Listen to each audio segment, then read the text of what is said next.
So hello guys, welcome back to my channel. जो आज का हमारा टॉपिक होने वाला है वो है अल्टरनेटिंग करंट। हम इसको बहुत शॉर्ट में पढ़ेंगे, फॉर्मुलाज पे ज्यादा ध्यान देंगे और सारे क्वेश्चंस को करने की कोशिश करेंगे। ठीक है, तो हम बढ़ते हैं। सबसे पहले जानते हैं कि अल्टरनेटिंग करंट होता क्या है। आप जानते होंगे कि अभी तक हम डीसी के बारे में पढ़ते हुए हैं बाकी चैप्टर्स के अंदर, बट जो हमारे घरों में सप्लाई यूज होती है वो डीसी नहीं होती है, वो क्या होती है, एसी। असल में डीसी सप्लाई क्या होती है, जो टाइम के साथ वेरी नहीं करती, कांस्टेंट रहती है। और एसी सप्लाई क्या होती है, एसी सप्लाई वो होती है जहां पर करंट या ईएमएफ, जो करंट या ईएमएफ वेरी करता है, इनका मैग्नीट्यूड वेरी करता है ना। और क्या करता है, वेरी करता है मैग्नीट्यूड, और पीरियोडिकली उनकी डायरेक्शन चेंज होती है। क्या, एक तो आपका मैग्नीट्यूड वेरी करना चाहिए और पीरियोडिकली डायरेक्शन चेंज होनी चाहिए। कुछ कुछ बंदे क्या करते हैं, जैसे इसको तो डीसी बता देते हैं कि आपका डीसी है, कि हाँ भाई आपका जो करंट है वो टाइम के साथ चेंज नहीं है, कांस्टेंट है, बट वो इसको एसी बोल देते हैं। बट ये क्या एसी है? नहीं, ये एसी नहीं है। क्यों नहीं है? क्योंकि देखो यहां पर आपका मैग्नीट्यूड तो लगातार चेंज हो रहा है, मैग्नीट्यूड तो आपका चेंज हो रहा है, बट इसके डायरेक्शन चेंज नहीं हो रही है। डायरेक्शन चेंज होने के लिए क्या चाहिए, जैसे आपका एक ये हो गया, ये आपका एसी है। क्यों इसके अंदर एसी क्यों है? ये एसी इसलिए है, ये बेसिकली आप देख सकते हो तो इसका मैग्नीट्यूड चेंज हो रहा है और कंटिन्यूसली इसकी डायरेक्शन चेंज हो रही है। पहले ये पॉजिटिव में था, फिर ये नेगेटिव हो जाता है, फिर ये पॉजिटिव रहता है, फिर नेगेटिव हो जाता है। तो ये एक एसी है। तो हमने क्या पढ़ा कि अल्टरनेटिंग करंट वो करंट होता है जिसका मैग्नीट्यूड भी चेंज हो और पीरियोडिकली उसका डायरेक्शन भी चेंज हो। ठीक है, बेसिकली हम इस चैप्टर में जो डील करेंगे वो साइन कर्व और कोसाइन कर्व से ही डील करेंगे। तो जो हम नॉर्मली इक्वेशंस देखेंगे, जनरली हमारे इस चैप्टर में इक्वेशंस यूज होगी वो कुछ इस टाइप की होगी, I is equal to I not sine omega T plus 5, कुछ इस टाइप की टर्म होगी जैसे मैंने यहाँ पर लिखा हुआ है, I is equal to I not sine omega T plus 5। इसमें देखोगे आप, ये क्या है, ये करंट है। ये क्या है, करंट। किसी भी इंस्टेंट पे यहाँ पर देखो, जैसे जैसे आप टी की वैल्यू चेंज करते रहोगे, कोई भी टी डालोगे यहाँ पर, आपको उस टाइम इंस्टेंट पे करंट मिल जाएगा। इसकी वजह से इसको बोलते हैं इंस्टेंटेनियस करंट, है ना। यहाँ पर आई नॉट क्या दिखाता है, आई नॉट दिखाता है मैक्सिमम। किसी कोई एसएचएम पढ़ के आया होगा तो उसे थोड़ा बहुत पता होगा। जो यहाँ पर आता है वो होता है एम्पलीट्यूड। एम्पलीट्यूड क्या होता है, मैक्सिमम वैल्यू। तो अगर ये करंट है तो मैक्सिमम वैल्यू क्या होगा, ये है ना। तो आई नॉट की आपकी मैक्सिमम वैल्यू, उसे बोलते हैं पीक करंट भी बोलते हैं। आई क्या है आपका इंस्टेंटेनियस करंट। ओमेगा क्या होता है, angular frequency. Omega is 2πf। देखो हमें ज्यादा डेफिनेशन में जाने की जरूरत नहीं है, हमें क्वेश्चंस में जितनी जरूरत पड़ेगी हम उतना ही पढ़ेंगे। ओमेगा इज 2πf और फ्रीक्वेंसी होती है 1/t। ये तो पढ़ते ही हो 9th क्लास से कि टाइम पीरियड का रेसिप्रोकल होता है ये। और फाई होता है फेज एंगल। क्या होता फेज एंगल नहीं, इनिशियल फेज। क्या होता है, इनिशियल फेज। इनिशियल फेज, इस पे बहुत ज्यादा बच्चे कंफ्यूज होते हैं कि इनिशियल फेज होता क्या है। इनिशियल फेज होता है, देखो बेटा तुमने काम कहां से चालू करा है ना। कोई होता है कि मान लो एक रेस हो रही है, एक बंदे को मैं बिल्कुल स्टार्टिंग पॉइंट पर खड़ा कर दूं, एक को 5 मीटर आगे खड़ा कर दूं, तो पहले जो 5 मीटर आगे वाला बंदा थोड़ा आगे है ना। तो वैसे ही इसमें भी होता है वेव्स के अंदर। जैसे हम इसको चालू करते हैं, ये ओरिजिन से चालू हो रहा है, साइन का कर्व है ना, ये साइन का कर्व ओरिजिन से चालू हो रहा है। अब दूसरा साइन का कर्व देखे तो आप देखोगे इसके अंदर ये जो है ये चालू हो रहा है π/2 से। कैसे, अगर आप इसमें वैल्यू पुट करके देखोगे, देखो क्या दे रखा है आपको, कर्व की इक्वेशन दे रखी है साइन टी प्लस π/2। देखो टी इज इक्वल टू 0 पे वैल्यू क्या है, साइन 0। देखो ये दे रखा है साइन टी प्लस π/2 और टी इज इक्वल टू 0 पे वैल्यू क्या है, sine 0 plus π/2। T is equal to 0 put कर दिया, साइन π/2। मतलब जब टाइम 0 है तब भी इसकी कोई वैल्यू है। और कहां से चालू हो रहा है, ये π/2 से। इसका मतलब ये है, ये चालू ही π/2 से आ रहा है, मतलब इसका इनिशियल फेज क्या है, π/2। ये इससे थोड़ा आगे है, ये इससे थोड़ा आगे है, तो इसका इनिशियल फेज क्या आ गया, π/2। क्या आ गया, π/2। ये कहां से चालू हुआ था, ओरिजिन से, 0 से चालू हुआ था। पर जरूरी नहीं है हर एक चीज 0 से चालू हो, पर आपके इस चैप्टर में सीबीएसई के अंदर बेसिकली 0 से ही चालू होता है। बट फिर भी हम कन्वीनियंस के लिए कोई क्वेश्चन आ जाए हम थोड़ा बहुत इसको समझ लेते हैं। देखो फिर मैंने यहाँ पर आपको लोगों को ये बताया कि ये दोनों इसमें देखो मैग्नीट्यूड भी चेंज हो रहा है, साथ में डायरेक्शन भी चेंज हो रही है। इसमें भी मैग्नीट्यूड भी चेंज हो रहा है, साथ में डायरेक्शन भी चेंज हो रही है। तो ये क्या है, एसी। ये क्या है, एसी। बट इसमें देखो, इसमें मैग्नीट्यूड तो चेंज हो रहा है, इसमें मैग्नीट्यूड तो चेंज हो रहा है आपका, है ना, पर डायरेक्शन चेंज हो रही है नहीं। इसमें तो आपको दिख ही रहा है कि मैग्नीट्यूड ही कांस्टेंट है। तो ये दोनों क्या है, डीसी। इसमें कन्फ्यूजन आती है। देखो एसी के लिए जरूरी है कि आपका मैग्नीट्यूड भी चेंज हो, साथ साथ में डायरेक्शन भी चेंज हो। ठीक है, अब इसमें जो सबसे ज्यादा यूज होता है वो होता है एवरेज ऑफ अ फंक्शन। क्या, एवरेज ऑफ अ फंक्शन। ये मैथ्स का टर्म है वैसे। देखो अगर आपको किसी भी इंटरवल जैसे कोई भी मैं एक फंक्शन ले लू,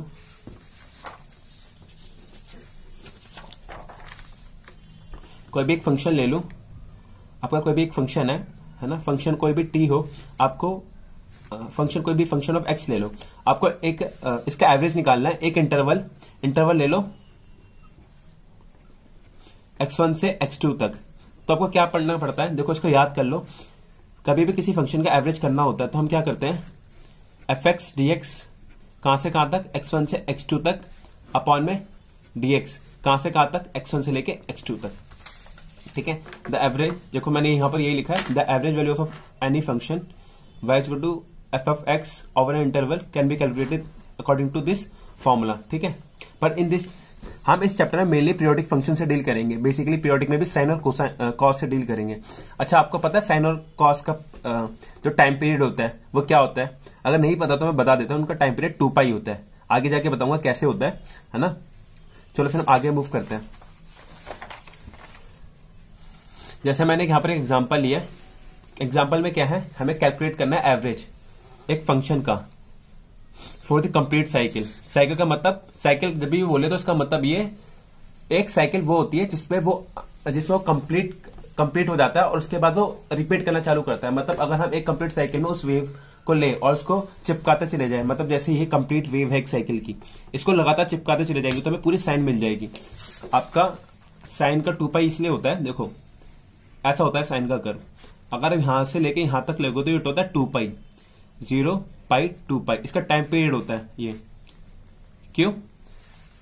देखो अगर आप इतनी सी वेव को आगे चिपकाते चले जाओगे तो आपको पूरी वेव मिल जाएगी। इसी वजह से बोलते हैं इसको टाइम पीरियड। ठीक है, मतलब टाइम पीरियड होता है बेसिकली कब अपने आप को रिपीट करना चालू कर देता है। तो हम निकालना चालू करते हैं। चलो हमें ये टाइम पीरियड तो समझ आ गया है ना। अब हम निकालना चालू करते हैं। हमें दे रखा है ft sin t।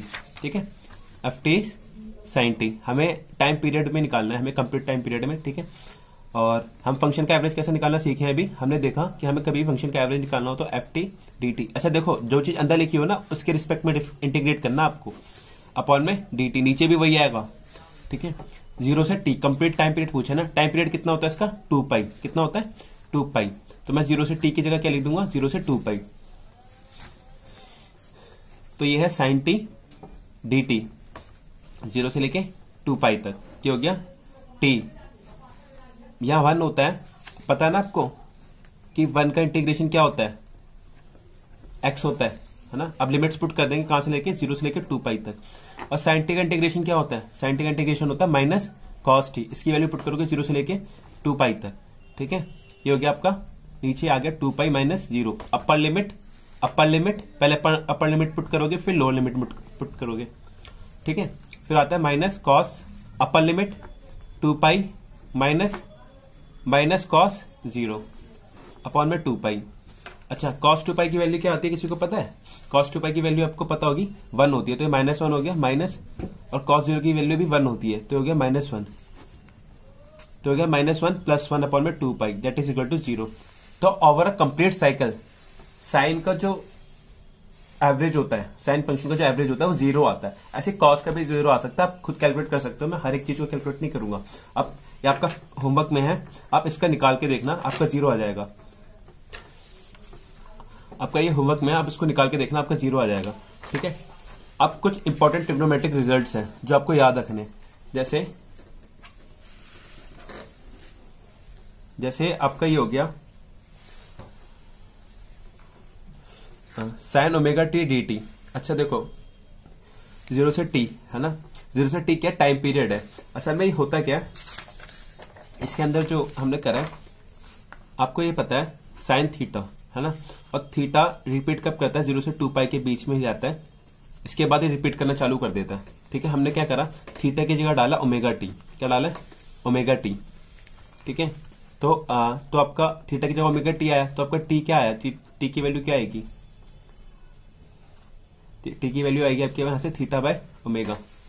ठीक है, तो आप ऐसे कैलकुलेट करना चाहोगे तो देखो 2 पाई पे क्या आएगा आपका आंसर, 2 पाई पे आपका आंसर आएगा, थीटा एक बार 2 पाई हो जाएगा तो हो जाएगा ओमेगा इंटू टी, जैसे टी आ जाएगा आपका 2 पाई बाय ओमेगा। ऐसे आप 0 पे कैलकुलेट करना चाहोगे तो क्या आएगा, 0 is equal to omega T, और टी यहां से आ जाएगा 0।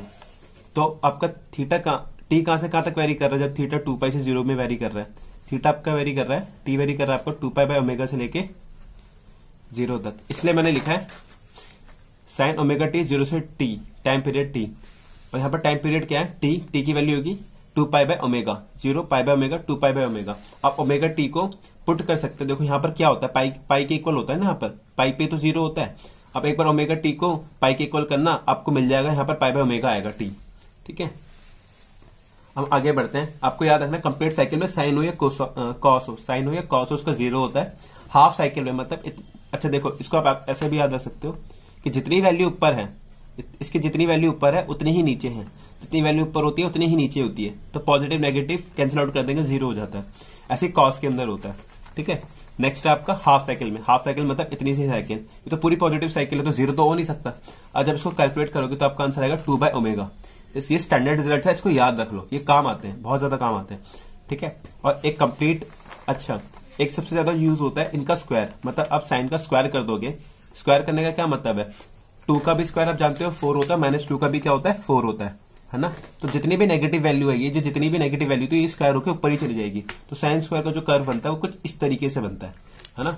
आप इसको कंप्लीट साइकिल के लिए यूज करोगे और इंटीग्रेट करके आंसर निकालना चाहोगे तो इसका आंसर आता है t/2। क्या आता है, t/2। अच्छा, आपको एक बात ध्यान रखनी है, और आप बाद में इंटीग्रेशन में सीख जाओगे। अगर आपको नहीं सीखे 12th में, आगे इंडेफिनिट इंटीग्रेशन आएगी मैथ्स में, आप सीखोगे, है ना। देखो, अगर ओमेगा टी की जगह ओमेगा टी प्लस 5 होता, मतलब ओमेगा टी प्लस 5 होता, है ना, ये कॉस ओमेगा टी प्लस 5 होता, उससे कभी भी रिजल्ट में कोई फर्क नहीं पड़ता। कोई भी एंगल ऐड हो या सब्ट्रैक्ट, उससे रिजल्ट में कोई फर्क नहीं पड़ेगा। क्यों, देखो, अगर हम ओमेगा टी प्लस 5 का मतलब हम किसी फेस पे चालू कर रहे हैं, मान लो यहां से चालू करते हैं हम, है ना, फिर यहां से हम 2π देखेंगे। ठीक है, यहां से हम 2π देखेंगे, आपका ये आगे शिफ्ट हो गया है। फिर भी जितना पॉजिटिव होगा ना, जितना आपका ये आएगा उतना ही नेगेटिव आ जाएगा। देखो, इसके बराबर ये आ गया और इतने के बराबर ये आ गया, देख रहे हो। तो जितना पॉजिटिव होगा उतना नेगेटिव तब भी 0 ही होगा। तो एंगल में कुछ प्लस या माइनस करने से कोई फर्क नहीं पड़ेगा। और कंप्लीट साइकिल कोई फर्क नहीं पड़ता, आंसर रिजल्ट सेम ही रहेंगे। तो चाहे आप इसमें 5 ऐड कर दो, है ना, रिजल्ट विल नॉट चेंज। चाहे आपने 5 ऐड करा, देखो रिजल्ट तब भी 0 है। इसका 2/ω ही है, इसका t/2 ही है। ये कॉस के लिए भी ट्रू है। ठीक है, चलो हम आगे बढ़ते हैं। ठीक है, हम आगे बढ़ते हैं और आगे देखते हैं। देखो, हमें बेसिकली इसमें ना 2 वैल्यू से हाफ साइकिल के लिए इतना नहीं पूछेंगे। बाई चांस क्वेश्चन में आ गया हाफ साइकिल के लिए बताओ, तो बस ये 2 फॉर्मूले याद कर लो, इसके लिए इसको इस्तेमाल करके आंसर निकाल दोगे आप, है ना। हमें फुल साइकिल का याद रखना है और IRMS याद रखना है। फुल साइकिल के लिए जो आपका आता है वो 0 आता है, चाहे वो साइन हो, जैसे I as a function of T दे रखा है आपको, I0 साइन ओमेगा टी। यहाँ पर I0 क्या आपका मैक्सिमम करंट और E0 क्या यहाँ पर मैक्सिमम वोल्टेज। ठीक है, तो आप एवरेज निकालोगे तो आपका इसका आता है 0, इसका एवरेज आता है, RMS का एवरेज आता है 0 कंप्लीट साइकिल में। क्यों, है तो साइन का ही फंक्शन ना भाई, है तो साइन का ही फंक्शन। आप जानते हो, आप इसको इंटीग्रेट करोगे, है ना। अगर आप इसको इंटीग्रेट करते हो, सॉरी यहाँ पर मैंने dt नहीं लिखा, अगर आप इसको इंटीग्रेट करते हो, है ना, पूरे कंप्लीट साइकिल में I0 तो बाहर आ जाएगा, कांस्टेंट है, इंटीग्रेशन तो साइन ओमेगा टी dt का ही होगा। और मैंने अभी बताया कि कंप्लीट साइकिल में इसका 0 होता है, तो ये पूरी चीज 0 हो जाती है ना। और IRMS अभी मैं बताऊंगा, इसको याद कर लो कि IRMS I0/√2 होता है, ERMS E0/√2 होता है, इसको याद कर लो। अभी मैं बताऊंगा RMS का मतलब क्या होता है ना। हाफ साइकिल के लिए आपको याद रखना है, हाफ साइकिल के लिए हाफ साइकिल क्या होगी आपकी, 0 से लेकर π/ω, 0 से लेकर π/ω। अगर किसी को इस चीज पे कंफ्यूजन हो रही है ना, 0 से π/ω, मैं थोड़ा सा इसको समझा देता हूँ। अगर आपको अभी भी किसी को थोड़ी सी कंफ्यूजन है तो मैं बता देता हूँ। देखो, साइन का कर्व होता है ऐसे, साइन थीटा का कर्व होता है ऐसे, ये होता है 0π 2π। अब आपने क्या करा, थीटा की जगह यूज करा ओमेगा टी, क्या करा है, थीटा की जगह ओमेगा टी, और यहां पर जो आपका एंगल था उसकी जगह आपने यूज करा टी। ठीक है, तो आपका टी चेंज हो गया एंगल से। तो अब देखो, ये वैल्यू आ रही थी पाई पे, ठीक है, तो आपका थीटा इस टाइम, थीटा क्या पाई है, और आप थीटा की जगह क्या यूज करो, ओमेगा टी, क्या यूज करो ओमेगा टी, है ना। तो टी की वैल्यू क्या आएगी इस टाइम पे, π/ω। ऐसे यहां पर निकालोगे तो आएगा 2π/ω। शायद आप किसी का डाउट नहीं बचा होगा, अगर बचा है तो फिर भी कमेंट सेक्शन में पूछ सकते हैं। हम आगे बढ़ते हैं, रूट मीन स्क्वायर का असली मतलब जानते हैं। ठीक है, देखो, नाम से पता चल रहा होगा आपको, नहीं पता चलता, वैसे इसको उल्टा पढ़ा जाता है। पहले स्क्वायर करो, फिर मीन लो। मीन का क्या मतलब होता है, कहीं भी मीन बोले तो इसका मतलब होता है एवरेज। एवरेज लो और फिर उसका रूट कर दो। ठीक है, मतलब ये है बेसिकली हम इसमें करेंगे क्या, हम करेंगे कि जैसे आपको I as a function of T दे रखा है, आई नॉट, ठीक है, I not sine omega T, तो पहले आप स्क्वायर करोगे, कोई दिक्कत नहीं, कर दिया हमने स्क्वायर, है ना। उसके बाद मीन लोगे। अच्छा देखो मीन लेने का एक तरीका एक ये भी होता है, हम ऐसे दिखा देंगे मतलब एवरेज ले रहे हैं। अब मीन लेने का तरीका क्या बताया, एक नया फंक्शन बन गया ये कोई, तो हम इसको फंक्शन अगर इस फंक्शन का मान लो ये कोई एफ टी है मान लो, है ना, तो इस फंक्शन का एवरेज कैसे लेते हैं, F T D T upon में डी टी का इंटीग्रेशन, ऐसे तो करते हैं कंप्लीट साइकिल के लिए। अगर हमें निकालना है एवरेज तो ये होगा, है ना। और एफ टी है क्या आपका, एफ टी आपका basically I not square sine square omega T, sorry यहाँ पर स्क्वायर नहीं लगाया मैंने, ठीक है, और 0 से लेके पाई डी टी तक। यहाँ तक किसी को कोई दिक्कत नहीं होगी। चलो हम आगे बढ़ते हैं, ठीक है। अब देखो आपने इससे मीन ले लिया, क्या ले लिया, मीन ले लिया, ठीक है। अब इस मीन का क्या करते हैं हम, यह आया आपका I average, sorry I square average आया, आपने मीन ले लिया। अब मीन के बाद क्या बोला उसने, रूट लो, मीन लेने के बाद क्या लो, रूट लो, मतलब इसका अंडर रूट कर दो, मतलब इस पूरे की पावर क्या कर दो, इस पूरे की पावर क्या कर दो, हाफ कर दो। हाफ लेने का मतलब अंडर रूट ले लिया हमने इसका, है ना। अब देखो, अब जादू देखो, यहां से आई नॉट स्क्वायर कॉन्स्टेंट है, बाहर आ जाएगा, तो आई नॉट स्क्वायर हम नीचे का भी नहीं छट रहे, आपको दिख जाएगा अभी, साइन स्क्वायर ओमेगा टी 0 से टी डी टी 0 से लेके टी तक, ठीक है। अभी मैंने इसका रिजल्ट याद कराया आप लोगों को, क्या याद कराया आपको रिजल्ट, अभी इसका रिजल्ट मैंने याद कराया था, क्या याद कराया था, देखो देखो यहाँ पर क्या आता है इसका आंसर, स्क्वायर का, एक सेकेंड, यहां पर आपको याद कराया था मैंने, स्क्वायर का आंसर आता है t/2, देख रहे हो, ठीक है। तो फिर आपका जो इसका आंसर आएगा इस पूरे का आंसर आता है t/2, तो हो जाता है आई नॉट स्क्वायर t/2, अब dt का इंटीग्रेशन क्या होगा t, और t की वैल्यू कहां तक पुट करेंगे, 0 से लेके t तक, तो जाएगा I not square t/2 t minus 0, तो आपका आंसर आएगा I not square t/2 upon में t से t कट जाएगा, तो जाएगा आई नॉट स्क्वायर बाय 2,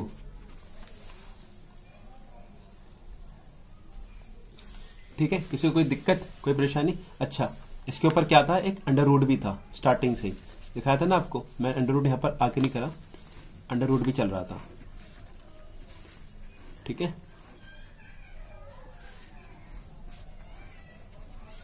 तो इसका अंडर रूट लेंगे तो क्या आएगा बताओ, अंडर रूट लेंगे तो आई नॉट स्क्वायर का आई नॉट हो जाएगा और 2 का √2 हो जाएगा, तो आपका IRMS कितना आ रहा है, आई नॉट बाय √2। आपको इस मेथड को याद रखना है, इस मेथड को याद रखना है, क्योंकि इसके अलावा कोई और भी फंक्शन दे सकते हैं, कोई और ग्राफ भी दे सकते हैं, बट हमें क्या लेना चाहिए, हमें कि पहले हमें क्या करना है, पहले स्क्वायर करो फंक्शन का, फिर उसका मीन लो और उसके बाद उसका अंडर रूट ले लो। अगर ये कर देंगे तो हमें क्या मिल जाएगा, रूट मीन स्क्वायर। अच्छा भाई साहब इतने झमेला करने की में जरूरत क्यों पड़ी, क्यों इतनी बकवास, मतलब क्यों इतना सब तमाशा करने की जरूरत पड़ी साइंटिस्ट को। असल में हुआ क्या, देखो सारे तो फिजिक्स लेके बैठे ही नहीं है, 12वीं क्लास में पढ़ नहीं रहे सारे, कुछ ऐसे लोग भी हैं सब जो अभी नहीं इतना पढ़े लिखे हैं, है ना। बट एक नॉर्मल जनरल टर्म्स में अगर हमारे घर में एसी आ रहा है ना, तो करंट हर टाइम पे बदलता जा रहा है, तो अगर हम एक रिक्शे वाले को बोल देंगे भाई हमें पावर निकाल के दिखा, क्योंकि देखो असल में है क्या, अगर आप देखोगे अपने घर के अंदर जो आपका बिजली का बिल आता है, उसकी जो कंजम्पशन आती है, वहां पर इलेक्ट्रिसिटी नहीं देखते हो, वहां पर आपका एनर्जी कंजम्पशन आएगा। कभी भी देखना एनर्जी कंजम्पशन लिखा हुआ होता है, एनर्जी में आता है ना, वहां पर वो नहीं आता कि आपने करंट कितना यूज करा, वहां पर आता है आपने एनर्जी कितनी यूज करी। तो साइंटिस्ट ने एक ऐसा तरीका निकाला जिससे एक आसान से आसान, मतलब एक रिक्शा वाले को भी समझाया जाए। देखो ऐसा है, कुछ रिक्शा वाले पढ़े लिखे होते हैं, ज्यादा दिल पे मत लेना, है ना, बट एक आसान से आसान, जिस बच्चों को कुछ भी नहीं आता उसे भी समझाया जाए तो समझ जाए, है ना। एनर्जी निकालने का तरीका क्या निकाला उन्होंने क्या देखा कि अगर मैं एक रजिस्टर लेता हूं, इसके अक्रॉस एक डीसी सोर्स लगा देता हूं, क्या लगा देता हूं, डीसी सोर्स, है ना, और उससे करंट पास कराता हूं आई नॉट बाय √2, ये कौन सा करंट है, IRMS वाला करंट है, और फिर एनर्जी निकालता हूं आई नॉट बाय √2 का स्क्वायर। याद है एनर्जी का फॉर्मूला I2RT होता है ना। जो इस टाइम एनर्जी आएगी और जो मैं इस AC में निकालूंगा, IC में कैसे निकालूंगा, as a function of t दे रखा है I not sine omega T, ठीक है। एसी में कैसे निकालूंगा, आपको क्या करना पड़ेगा एनर्जी निकालने के लिए, पहले आपको एनर्जी फंक्शन ऑफ टी लिखना पड़ेगा, इसका स्क्वायर करना पड़ेगा, RT करना पड़ेगा, फिर इसको इंटीग्रेट करना पड़ेगा। कौन इतना झमेला पालेगा, कहाँ आते सभी रिक्शे वालों को इंटीग्रेशन, है ना। तो जो इस चीज में आंसर आता पूरा निकल के, उसको हम इससे निकाल सकते हैं। तो कौन करेगा इतनी बकवास, भाई सीधा करंट मारो। देखो सीखते हैं, अभी तक हम पढ़ते हुए आए हैं, डीसी में तो मास्टर कर चुके हैं, एसी में तो फिर भी झटके खाते हैं, है ना। I naught by root two, I naught by root two, एक डायरेक्ट मान लो कि I naught by root two current flow हो रहा है, flow I naught by root two नहीं हो रहा, फ्लो क्या हो रहा है I naught by sine omega T. But हम रिक्शा वालों को कैसे समझाएंगे, भाई तू मान डीसी सोर्स, मान डीसी सोर्स और करंट फ्लो करा दे I naught by root to, जितनी एनर्जी कंजप्शन आएगी तेरी वो एसी की इक्वल होगी। तो उसको इस तरीके से समझाया जा सकता है, इसलिए आरएमएस की जरूरत पड़ी, इसलिए हमें आरएमएस की जरूरत पड़ी। ठीक है, देखो मैंने यहाँ पर समझाया भी आपको, RMS value for an AC current is that value of DC current which when applied to the same resistor for the same amount of time produces the same amount of heat।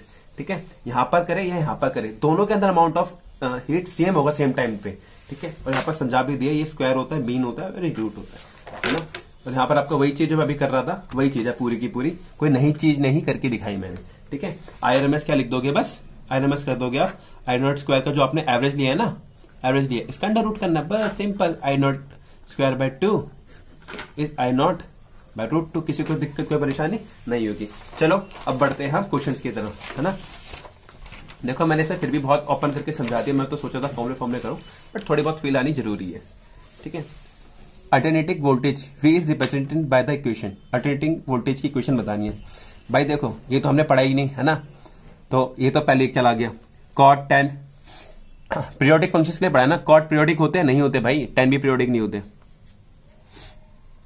है ना। तो आपका answer क्या आएगा, आपने sign और cos के लिए पढ़ा है। अगर देखो पीरियोडिक नॉन पीरियोडिक नहीं भी पता ना, तो खुद ध्यान लगाओ यार, क्या पढ़ते हुए हो, साइन कॉस पढ़ते हुए हो ना, तो जहां वो देखे वहां टिक मारो। तो इसका ऑप्शन बी इज करेक्ट। ठीक है, किसी को कोई दिक्कत कोई परेशानी नहीं है। चलो हम आगे बढ़ते हैं। अगला क्वेश्चन क्या बोलता है, RMS value of current in AC circuit is 25 ampere, the peak current is. यार देखो इससे हलवा क्वेश्चन तुम्हें ना दे देना, मतलब क्या बोलूं, अगर ये भी नहीं कर पाए ना तो घर में ना थोड़ा पानी पड़ा होता है और हाथ तो होंगे ही, मतलब होते ही हैं, उसे उस हाथ पानी को हाथ पर डालना और उसमें अपनी शक्ल देखना, और डूब सको तो डूब जाना। ठीक है, तो IRMS की वैल्यू क्या होती है, I नॉट बाय रूट 2, सब दे दिया उसने, पीक बोला I नॉट बोला उसने। ठीक है, IRMS क्या है, IRMS की वैल्यू दे दी आपको उसने 25, I नॉट निकालना है रूट 2, अरे I naught is sorry IRMS आपका I naught square by root 2। ठीक है, IRMS की वैल्यू दे दी 25 और I नॉट बाय रूट 2, तो यहां से I नॉट क्या आ जाएगा आपको 25 रूट 2। कैलकुलेशन करने की जरूरत है, सॉल्व करना है, रूट 2 की वैल्यू 1.41 होती है, आपका आंसर आ जाएगा। तो आपका आंसर आएगा 35.36, मतलब ऑप्शन ए इज करेक्ट। ठीक है, अगले पे बढ़ते हैं। देखो हमारे घर में जो सप्लाई आती है, हमारे घर में जो सप्लाई आती है, जो हमारे घर में जो मीटर होता है ना, जो आपको 220 वोल्ट दिखता है, आपको क्या लगता है। अच्छा देखो एक फनी क्वेश्चन मैं आपसे पूछता हूँ, एक बालिका है, बालक है, बालिका है, कुछ भी समझ लो, एक बालिका है और एक बालक है ना, इसको मैं 220 वोल्ट की डीसी देता हूं, इसको मैं 220 वोल्ट का एसी देता हूं, किसको कौन जल्दी मरेगा। देखो मरेगा तो दोनों, 220 वोल्ट का झटका कम नहीं होता, वो तो बस उसमें 440 वोल्ट ऐसी बोल देता है, वो दिखेगा भी नहीं। ठीक है, तो मरना तो दोनों का, पर कॉल पहले भरेगा। देखो 220 एसी का पता मतलब क्या है, ये जो जब भी 220 देते हैं ना, ये RMS वैल्यू दी है आपको, RMS वैल्यू दे रखी है। RMS क्या होती है, I नॉट बाय रूट 2, और यहां से अगर पीक निकालना चाहोगे ना 220 इंटू रूट 2, कुछ कैलकुलेट करोगे तो 311 के आसपास आता है ये। तो इसमें मिल रहा है 220, इसको मिल रहा है 311 हाईएस्ट, है ना। तो मरने की संभावना किसकी ज्यादा है, इसकी, है ना। चलो आगे बढ़ते हैं। जो हमारा क्या है, when a voltage measuring device is connected to AC means the meter shows the steady input voltage of 220 volt. This means input voltage cannot be, देखो इसमें ऑप्शन ढूंढने की कोशिश करो, input voltage cannot be AC voltage but a DC voltage. ये तो कुछ सही सा लग नहीं रहा। Maximum input voltage is 220 volt, ये तो गलत है, अभी बताया मैंने, ये मैक्सिमम 311 होता है। ठीक है, the meter reads not V but V square average and is calibrated to read V square, है ना। ये सही है, क्यों, क्योंकि मैंने बताया ये RMS होता है, अभी तो मैंने बताया ये हम पहले फंक्शन का स्क्वायर करें, फिर उसका मीन ले, उसके बाद अंडर रूट ले ले, तो वो क्या होता है एवरेज। तो ऑप्शन सी इज करेक्ट। जो हमारे घर में वो आता है 220 वोल्ट बोलते हैं, वो क्या है, पीक है या आरएमएस है? अब से आपको ध्यान रखना है आरएमएस है। अगर क्वेश्चन में स्पेसिफाई नहीं करते पीक है ना, स्पेसिफाई नहीं करते तो आपको आरएमएस मान के चलना है, ठीक है। अगर स्पेसिफाई ऐसे देखो, अभी भी एक क्वेश्चन था जिसपे नीट के क्वेश्चन में चैलेंज करा गया सुप्रीम कोर्ट में, वहां पर भी ऐसी कुछ गलती हुई थी, एग्जैक्टली मुझे ध्यान नहीं आ रहा, धारा वारा हिंदी में कुछ उन्होंने गलत कर दिया था, तो आपको फिर एक्सपर्ट ने बताया कि ऐसा मान के चलना होता है। तो कुछ चीजें मान के चलनी होती है, अगर नहीं दे रखा तो आरएमएस है वो, मान लो उसको, ठीक है। अगर पीक बोल दिया, स्पेसिफाई करा तो पीक होगा। अगला चीज है देखो, the 220 volt AC, the 220 volt AC line voltage that we receive in our homes is RMS value, average value, peak value. अरे अभी बताया मैंने क्या होता है, आरएमएस वैल्यू होती है, ठीक है। अगला है the RMS value of potential difference. यहाँ तो सारे बंदे ढेर हो जाएंगे, कहेंगे तो औकात से बाहर हो गया, ये मतलब औकात के अंदर है ना। फिर भी ऐसा क्वेश्चन एक आध तो दे ही सकते हैं, बट देखो मैं तो तुम लोगों को यही बोलूंगा, ऐसे क्वेश्चन को जब टच करना जब पूरा पेपर कर लो, क्योंकि तुम्हारा कॉन्फिडेंस लेवल ना जमीन के अंदर घुस जाएगा इस क्वेश्चन को करने में। ये अच्छा क्वेश्चन, अच्छा खासा क्वेश्चन है, ठीक है कुछ नहीं, कॉन्सेप्ट देखो, कॉन्सेप्ट याद करो, है कुछ नहीं क्वेश्चन के अंदर, बस सॉल्व करना टाइम लेगा, अच्छे कॉन्सेप्ट मांगता है। आपको तो फॉर्मूला याद करने की आदत है ना, थोड़ा ही एडवांस का क्वेश्चन है, फिर भी करा देता हूं मैं। पेपर में पूछा गया वैसे सीबीएसई में, ये किसी ईयर के अंदर अच्छे लेवल का क्वेश्चन है ये। उससे वो हमसे पूछता है RMS value of potential difference V shown in the figure is. देखा ठीक है, हमें दे रखा है ये, है ना। अगर हम फंक्शन बना लें इसकी मदद से तो हमारा काम हो जाएगा, है ना। कैसे काम हो जाएगा, देखो कॉन्सेप्ट समझो।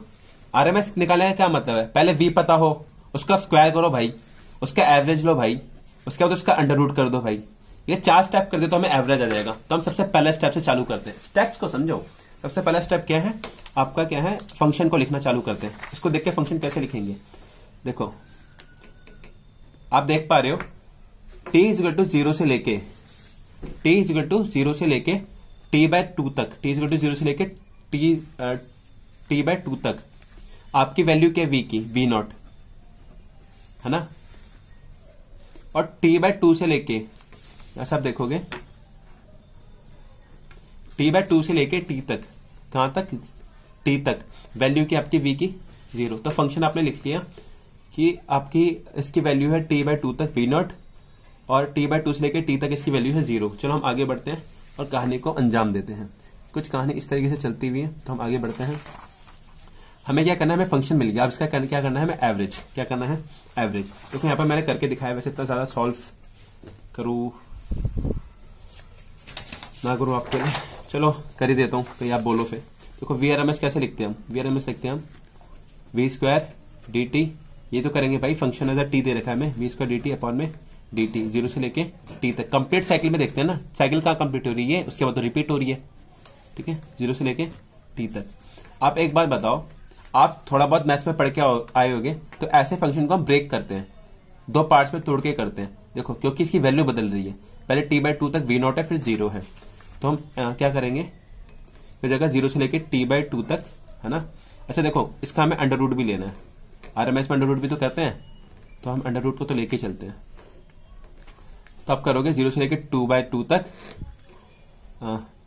इसकी वैल्यू क्या है, v dt, प्लस t/2 से लेके t तक इसकी वैल्यू क्या है आपकी 0 इंटू dt।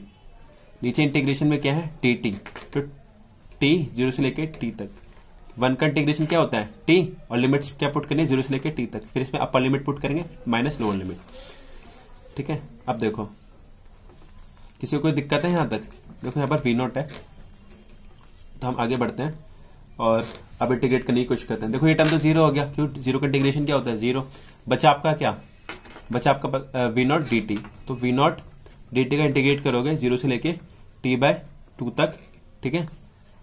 सॉरी एक सेकेंड, स्क्वायर भी करना है इसका, यहाँ पर स्क्वायर लगा रखा है ना, v0 स्क्वायर को आप इंटीग्रेट करोगे 0 से लेके 2/2 तक, और यहाँ पर है आपका नीचे t, ठीक है, और फिर इसका अंडर रूट ले लेना है।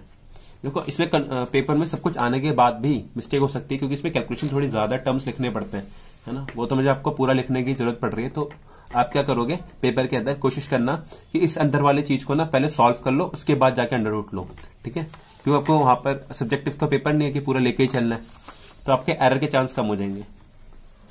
तो देखो यहाँ पर v0 square dt, v0 square भी एक कांस्टेंट है, बाहर आ जाएगा, है ना। t का इंटीग्रेशन करना है हमें, तो जब वो बाहर आया तो अंदर क्या बचेगा, अंदर बचेगा आपका dt, ठीक है, सॉरी 0 से लेके t/2 तक 1/2। तो आपका हो गया v0 स्क्वायर dt का यहाँ पर क्या है 1 का इंटीग्रेशन क्या होता है t, तो t में मैं सीधा पुट कर देता हूँ upper limit minus lower limit. Upper limit है t/2 माइनस 0 और नीचे क्या है आपका t, इसका 1/2। तो आप इसको कैलकुलेट कर जाएगा v0 स्क्वायर बाय 2 इसकी पावर 1/2। तो आपका आंसर क्या आया v0/√2। बच्चे बोलेंगे तो हमें पता ही था, बाई चांस सेम आ गया, बाई चांस सेम आ गया है ना, एक ग्राफ ही अलग है। तो इसका आंसर क्या आएगा VRMS इज v0/√2। तो इसलिए बोलता हूं अप्रोच को याद रखो, इसमें आ सकता है ऐसा क्वेश्चन, ठीक है। हम आगे बढ़ते हैं जहां पर हम पढ़ेंगे। अब देखो मैंने आपके लिए बढ़िया सा चार्ट बनाया है ना, आपको इसमें थोड़ी चीजें याद रखनी पड़ेगी।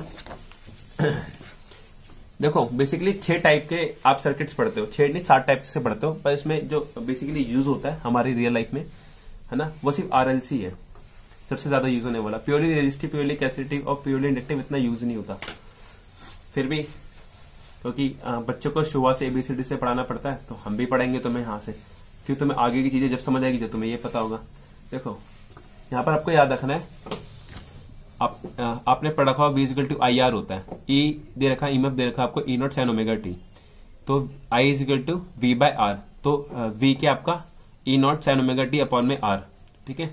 As a function of t आ गया आपका E0 sin omega t upon में R। अब यहाँ से E0 और R को एक साथ ले लो, हमने एक साथ ले लिया, into sin omega t। E0/R को हम लिख सकते हैं I0, है ना। I0 क्या है मैक्सिमम करंट, E0/R, है ना। तो आपने यहाँ से क्या देखा, I as a function of t क्या आ गया I0 sin ओमेगा t, और I0 की वैल्यू क्या है E0/R, ठीक है। तो हम यहाँ से देख सकते हो, देखो E0 sin ओमेगा t था, ये I0 sin ओमेगा t है। फर्क क्या है I0 और E0 का बस, बाकी दोनों का जो sin ओमेगा t है ये भी sin ओमेगा t है। तो इसलिए बोलते हैं इसके अंदर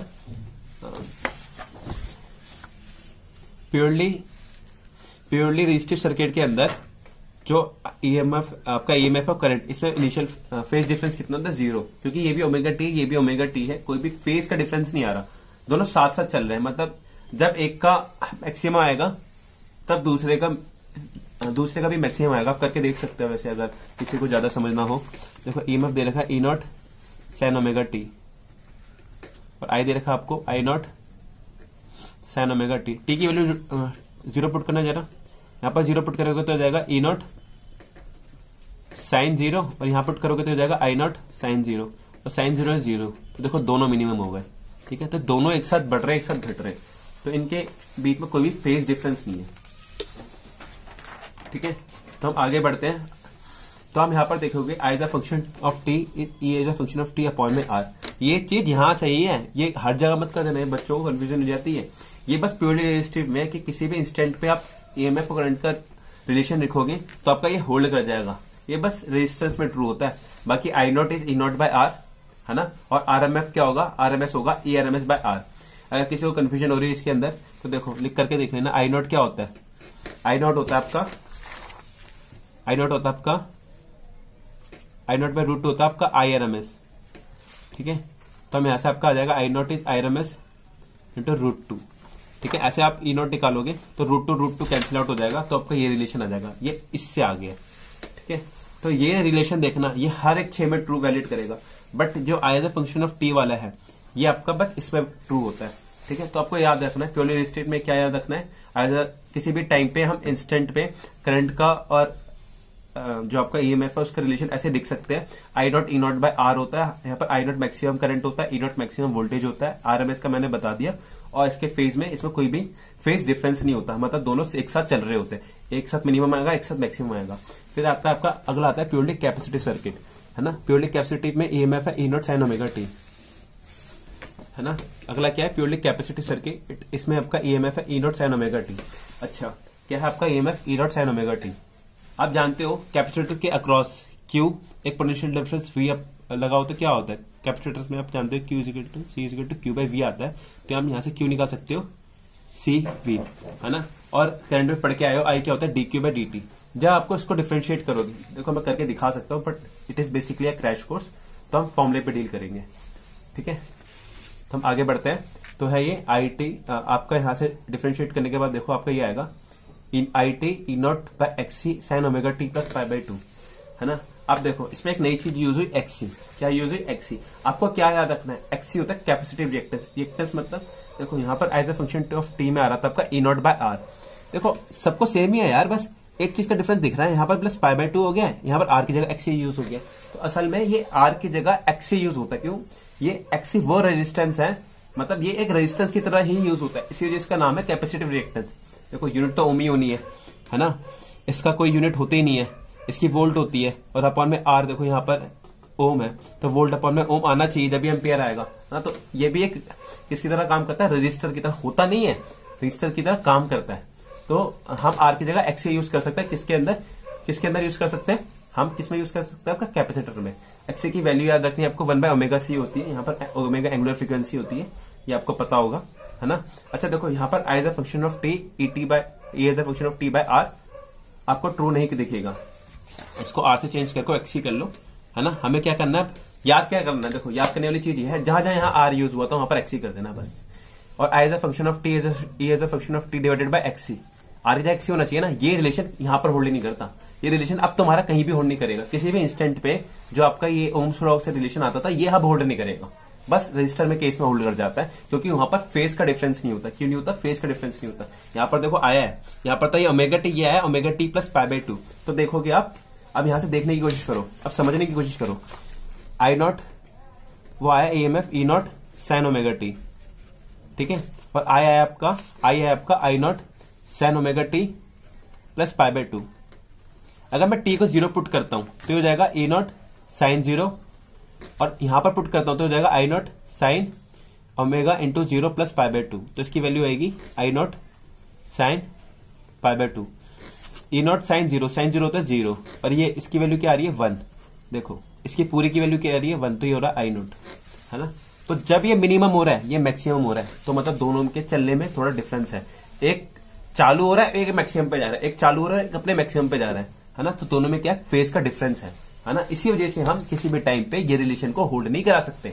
बट आपका अभी भी ये वाला रिलेशन 2 है कि I not E not by R होता है, यहाँ पर आर की जगह एक्सी है। तो ये रिलेशन जो मैक्सिमम के लिए रिलेशन है और जो आरएमएस का रिलेशन है, ये हर जगह होल्ड है। बट आपको हर किसी में क्या याद रखना है? कैपेसिटर में आ जाएगा आपका कैपेसिटिव रिएक्टेंस, है ना, आर की जगह। इंडक्टर में जाएगा इंडक्टिव रिएक्टेंस। आरसी में जाएगा आपका इंपीडेंस, है ना। ये वाला रिलेशन हर जगह होल्ड है, ये वाला किसी भी जगह होल्ड नहीं है। और जो याद रखने की चीज है वो होता है कि आप देख रहे हो इसमें यहाँ पर प्लस पाई बाय 2 है और यहाँ पर क्या है? 0। तो आपको एक बात ध्यान रखनी है कि कैपेसिटर के अंदर करंट लीड करता है। करंट क्या करता है? लीड करता है पाई बाय 2 से। तो मतलब ये है कि अगर आपको कभी ईएमएफ ऑफ टी से आईटी पे जाना हो, तो आप देखो इसका आई नॉट तो कैलकुलेट कैसे कर लोगे? इसका आप आई नॉट कैलकुलेट कर लोगे ई नॉट बाय एक्सी से, और इसके फेस में क्या करोगे? इसके फेस में क्या करोगे आप? पाई बाय 2 ऐड कर दोगे, और वापस आना हो तो क्या करोगे? माइनस पाई बाय 2 सब्ट्रैक्ट कर दोगे। क्यों? ईएमएफ से करंट आपका पाई बाय 2 फेस आगे होता है। क्या होता है? करंट जो होता है आपको यहां से अगर यहां जाना है तो पाई बाय 2 ऐड करो, क्योंकि करंट लीड करता है। क्या करता है? लीड करता है। आईटी निकालने के लिए हमें चाहिए होता है आई नॉट। आई नॉट क्या जाएगा? ई नॉट बाय एक्सी। तो बस इसके जो साइन का फंक्शन दे रखा उसमें पाई बाय 2 ऐड कर देना और आई नॉट निकाल देना, आपका आईटी मिल जाएगा। बहुत सिंपल है ना। किसी कोई दिक्कत कोई परेशानी नहीं है। हम पढ़ते हैं अब प्योरली इंडक्टिव सर्किट, है ना। अब प्योरली इंडक्टिव सर्किट पढ़ते हैं। प्योरली इंडक्टिव सर्किट में क्या है आपका? ईएमएफ है L D I by D T. क्या है? EMF L D I by D T. ये मैं ये आपको पूरा चार्ट अपलोड कर देता, बट बेसिकली एक पेज में आ नहीं सकता, फोटो ही नहीं खिंच पाएगी इसकी। तो ईएमएफ का आपका आप जानते होगे, आपका करंट दे रखा I is two I not sine omega T, और ईएमएफ जानते होगे किसी एक इंडक्टर के अक्रॉस। नहीं भी जाते तो फॉर्मूला याद कर लो, L D I by D T होता है। क्या आता है? L D I by D T, है ना। नहीं तो आप ईएमएफ की वीडियो देख लेना, उसमें आपको सेल्फ इंडक्टेंस में मैंने पढ़ा रखा है। सेल्फ और म्यूचुअल इंडक्टेंस इन सब में, पर ये सेल्फ इंडक्टेंस में मिल जाएगा आपको, ठीक है। तो आपका यहां से आता है ई नॉट निकालना है आपको, तो L D I by D T formula लगाओगे। जब आपको डिफ्रेंशिएट करोगे आई को, तो आपका आंसर कुछ इस तरीके से आएगा, ठीक है। यहां से आप एक चीज देख पाते हो कि ये अच्छा वी क्या होता है? V equal to I R होता है ना, V equal to I R होता है ना। देखो यहां पर ये जो है ये आई आर की तरह काम नहीं कर रहा है। यहाँ पर आर की जगह क्या लिखा हुआ है? बस एक्सएल लिखा हुआ है। जैसे वहां पर आर की जगह क्या लिखा होता है? एक्सी। तो यहाँ पर आर की जगह क्या लिखा होता है? एक्सएल। एक्सएल को क्या बोलते हैं हम? Inductive reactance. क्या बोलते हैं? इंडक्टिव रिएक्टेंस, है ना। एक्सएल की वैल्यू होती है ओमेगा एल, ठीक है। तो यहां पर भी देखो आप देख सकते हो करंट है omega T sine omega T, ये sine omega T plus pi by 2। इसमें ईएमएफ लीड कर रहा है। क्या लीड कर रहा है? ईएमएफ लीड कर रहा है। क्या कर रहा है? ईएमएफ लीड कर रहा है। ये जब मिनिमम होगा, ये मैक्सिमम होगा। जब ये मिनिमम होगा, ये मैक्सिमम होगा। तो क्या ये वाला रिलेशन ट्रू होल्ड करता है? इसमें नहीं, ये वाला रिलेशन होल्ड नहीं करता। हाँ, बट मैक्सिमम के लिए रिलेशन जो होता है I not is E not by XL, R की जगह क्या लिख रहे हैं हम? एक्सएल। ये होल्ड करता है, आरएमएस का होल्ड करता है। आप इसको कैसे याद रखोगे कि बच्चे कंफ्यूज हो जाते हैं कि इसमें कौन सा लीड करता है, तो आप याद रखो आईपीएल। आईपीएल तो देखते होगे। आईपीएल का मतलब है इंडक्टर पोटेंशियल लीड। इंडक्टर में पोटेंशियल लीड करता है। ठीक है, क्या करता है? लीड करता है। वोल्टेज लीड करता है करंट से by pi by 2।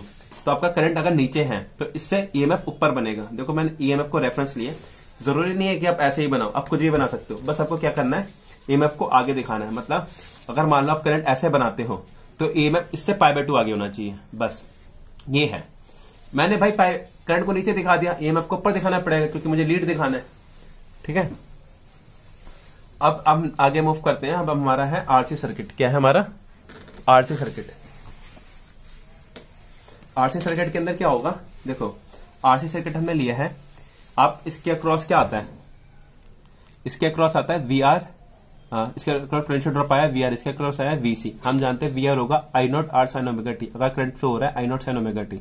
But VC होगा, आप जानते हो कैपेसिटर में जो करंट होता है वो क्या करता है? लीड करता है। तो ईएमएफ क्या करेगा? लैग करेगा। मतलब हमें पाई बाय 2 माइनस करना पड़ेगा इसमें से, तब जाके हमें ईएमएफ मिलेगा। तो हमने क्या करा? यहाँ पर पाई बाय 2 माइनस कर दिया। और नेट ईएमएफ क्या होगा? इसका पोटेंशियल डिफरेंस जो इसके क्रॉस आ रहा है, फिर इसका पोटेंशियल ड्रॉप जो इसके क्रॉस आ रहा है। तो ये आता है वी आर प्लस वीसी। अब देखो इसमें कंफ्यूज मत होना ज्यादा। क्यों? क्योंकि जो इन दोनों का एडिशन होता है, आप जानते होगे, नहीं जानते कोई बात नहीं, एसएचएम में पढ़ाया जाता है। ये कॉम्बिनेशन ऑफ एसएचएम का टॉपिक है। वेक्टर एडिशन होता है। हम इसको फेजर से भी समझते हैं, बट हमें इतना याद करने की जरूरत नहीं है। अभी मैं आपको शॉर्ट ट्रिक बताता हूं, आपको ऐसे ही याद हो जाएगा। आपको कुछ नहीं करना। आपको जैसे ही पेपर के अंदर क्वेश्चन दे तो आपको क्या करना है? सबसे पहले कैलकुलेट करो। सबसे पहले निकालो आर, ठीक है, और फिर निकालो एक्सी। एक्सी कैसे निकलेगा? 1 बाय ओमेगा सी से। ठीक है, और फिर कर दो ऐसे। ठीक है, फिर आपको कहा जाएगा ये ऐसे करके बीच से जो लाइन जाएगी ना, इसकी वैल्यू क्या होगी? आप पाइथागोरस लगाओगे तो आर स्क्वायर प्लस एक्सी का होल स्क्वायर का अंडर रूट। इसे बोलते हैं इम्पीडेंस। इसका क्या बोलते हैं? इम्पीडेंस। अब आपको क्या रखना है? जहां जहां पर आर यूज हो रहा था, आर की जगह एक्स यूज हो रहा था। कैपेसिटर में, इंडक्टर में हो रहा था एक्सएल, और बाकी आरसी में क्या होगा? Impedance R square plus XC square. क्या हो रहा था? R square plus XC square, है ना। और अब फेज एंगल क्या होगा? देखो क्योंकि आर की वजह से फेज डिफरेंस 0 आना चाहिए और इसकी वजह से पाई बाय 2 आना चाहिए। अब इसका वेक्टर एडिशन होता है, तो हमने बेसिकली वेक्टर एडिशन करा है। कुछ याद होगा आप लोगों को, पैरेललोग्राम लॉ वेक्टर एडिशन, कुछ ऐसे करके जानते हो, ऐसे रिजल्टेंट आता है, कुछ याद होगा। अरे मानता हूं तुम लोग नहीं पढ़ते, फिर भी कुछ तो याद करा होगा यार, है ना। तो ऐसा कुछ होता है। वैसे इसका ये आया आपका एम्पलीट्यूड, और जो आपका एंगल होगा वो आपको फेज की वैल्यू देगा कि क्या फेज है, ये अल्फा। अब यहां से अल्फा कैलकुलेट करना चाहोगे तो tan अल्फा क्या आएगा आपका? देखो tan अल्फा आएगा आपका, ये परपेंडिकुलर है और ये बेस है। परपेंडिकुलर की वैल्यू है एक्सी बाय आर। तो अब पहले देखो करना क्या, कुछ नहीं करना है ना। क्या करना है हमें? पहले हमें फटाफट एक्सी वैल्यू निकाल लो, आर निकाल लो। तुम्हारा अगर कभी फेस पूछे तो क्या निकालोगे? फेस को tan अल्फा से एक्सी बाय आर।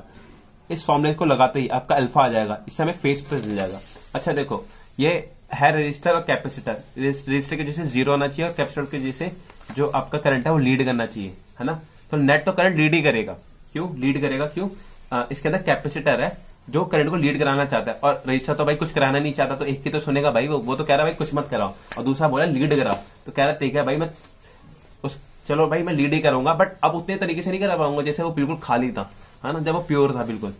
तो अब क्या होता है? एंगल जो होगा पाई बाय 2 ना होकर अल्फा होगा। अल्फा कैसे निकालेंगे हम? tan alpha is XC by R. XC की वैल्यू निकालो, आर निकालो, काम खत्म, है ना। और इंपेडेंस कैसे निकालोगे? Under root of R square plus XC का स्क्वायर। सिंपल, कोई दिक्कत कोई परेशानी नहीं है। अब आपको क्या करना है? जहां जहां पर आप एक्सी एक्सएल और आर यूज करते हैं वहां पर जेड लिखो, वहां पर बस जेड लिखो, और कोई कहानी नहीं करनी। हम एंगल कैसे निकालेंगे? कितना आगे कितना पीछे, इसमें सिंपल था। पाई बाय 2 आगे है करंट, इसमें पाई बाय 2 पीछे है।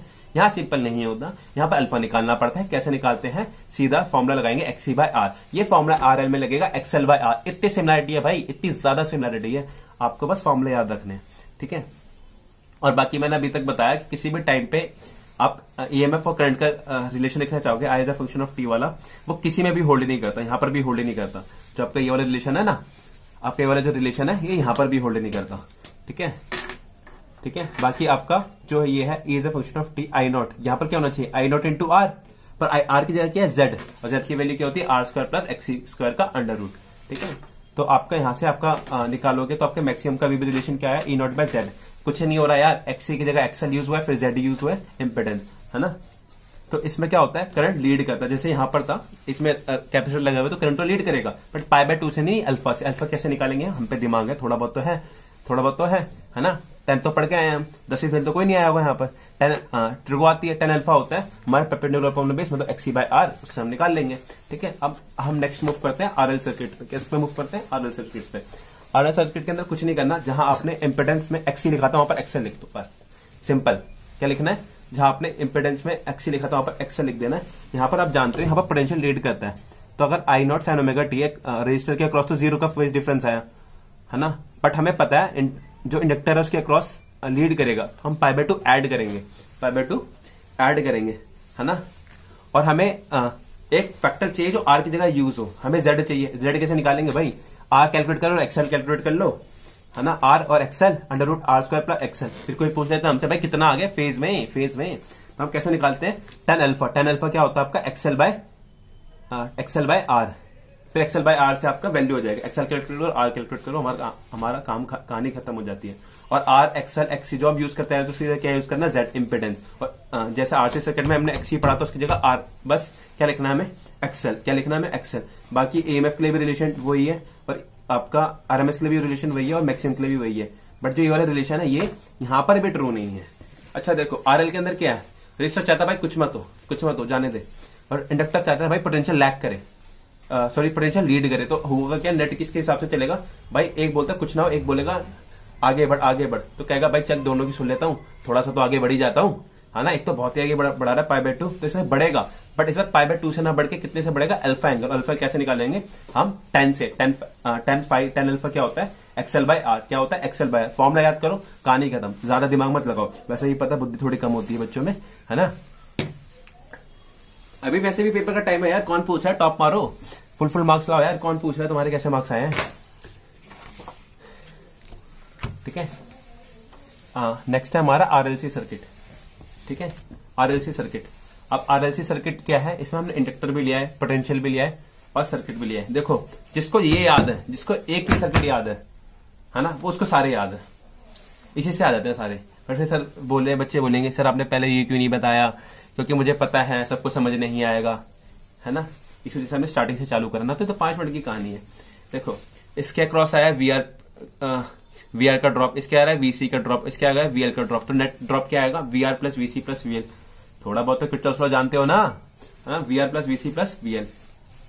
वीआर होगा अगर करंट है I not sine omega T, तो रजिस्टर के अक्रॉस कोई भी तुम्हारा वो नहीं आता, क्या नहीं आता फेज डिफरेंस, तो जो यहाँ पर साइन ओमेगा टी था वही फेज होगा यहाँ पर ओमेगा टी है ना। यहाँ पर ओमेगा और जो आपका इंडक्टर है इंडक्टर के अक्रॉस यहाँ पर ओमेगा टी है, तो ईएमएफ क्या होता है वहां पर लीड करता है, तो यहाँ पर ओमेगा टी में पाई बाय 2 ऐड कर दोगे, और कैपेसिटर में जो पोटेंशियल होता है वो क्या करता है लैग करता है, तो आप क्या करोगे माइनस पाई बाय 2 कर दोगे।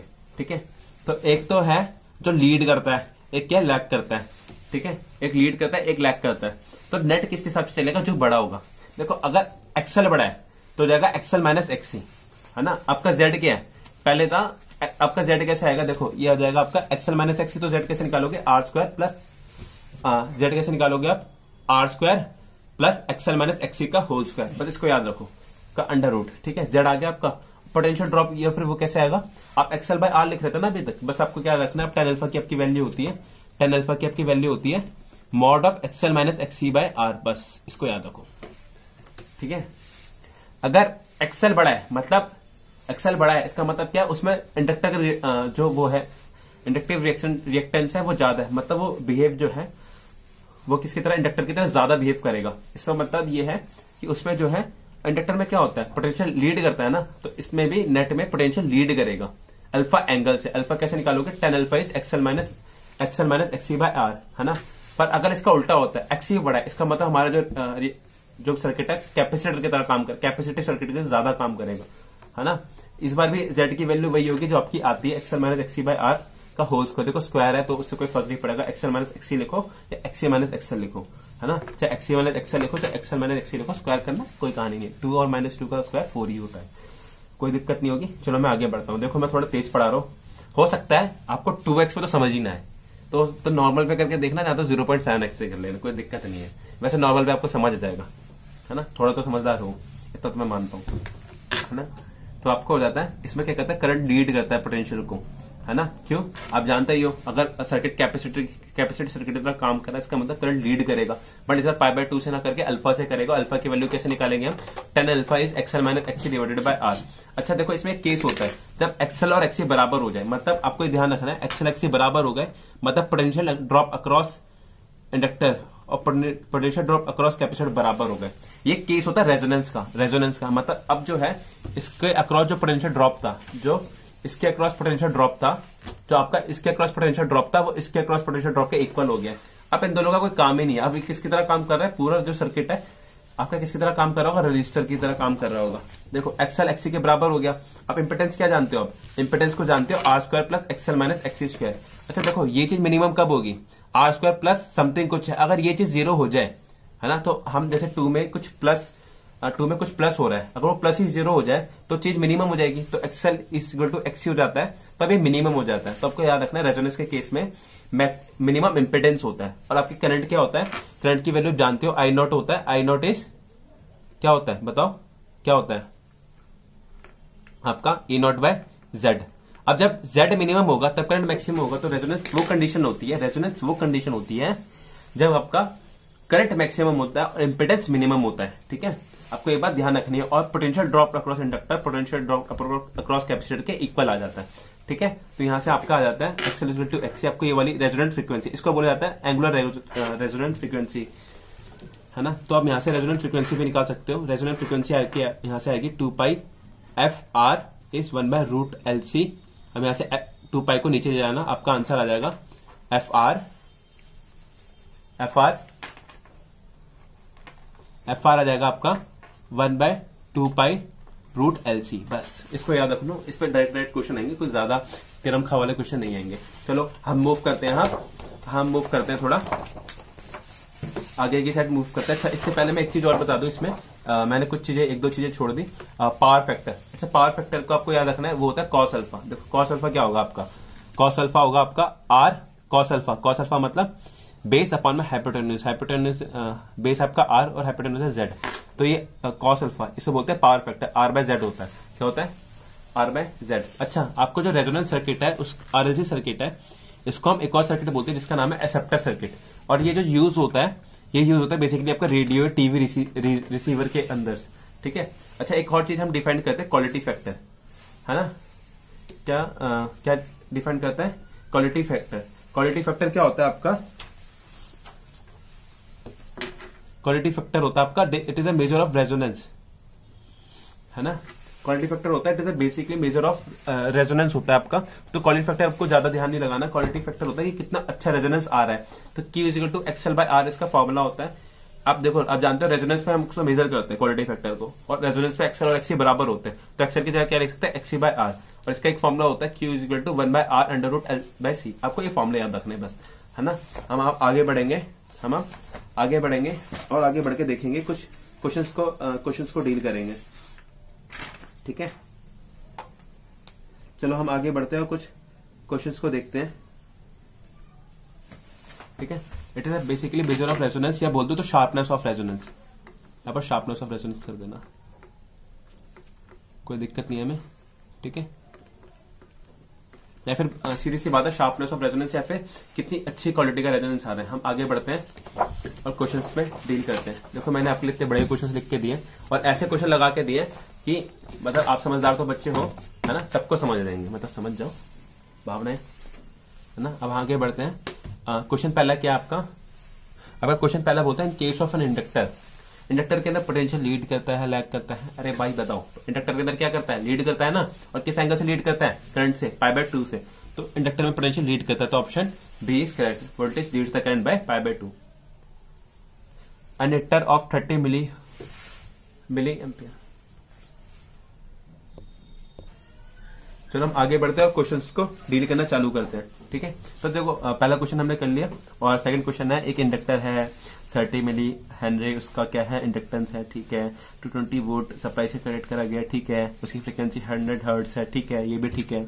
इंडक्टिव रिएक्टेंस बतानी है। अब भाई कितना आसान क्वेश्चन है, इससे आसान क्वेश्चन तुमने नहीं कर पाया ना, तो तुम्हें पता ही है, पहले बताया था क्या लेना है, पानी। कहाँ लेना है, हाथों में, उसमें शक्ल देखनी है, फिर क्या करना है, हमें डूब जाना है, ठीक है। फिर क्या है, ओमेगा एल।